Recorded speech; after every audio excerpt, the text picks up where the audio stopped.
Well, I think when Edison was going to market, he was thinking about business models and how he could address consumers in different ways. Now, here was a man who really had the grasp of what it meant to be at the leading edge. So he couldn't keep replicating the same thing each time he brought a new product to market. So he had to be creative in how he worked with businesses, how he worked with consumers. This is where the business model came in. So he worked with the laboratory concept, he worked with licensing, he worked with a standard sales force concept, but he also did partnering. This is not something we often think about Edison doing.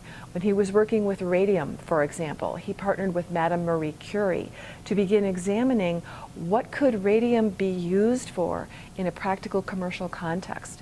And out of that partnership came the concept of the fluoroscope, which is still used today in the medical and health area.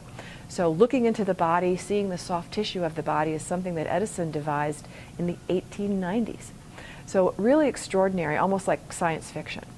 And there are other things that Edison did from a business model perspective, allowing his employees to actually patent some of their ideas and their concepts and own their own intellectual property. That's a very unique idea, coming from a laboratory of a man who was a genius and had over 1,000 of his own patents. So very different ways of motivating his workforce, different ways of gaining the attention of consumers and businesses, really extraordinary in the breadth of what he endeavored.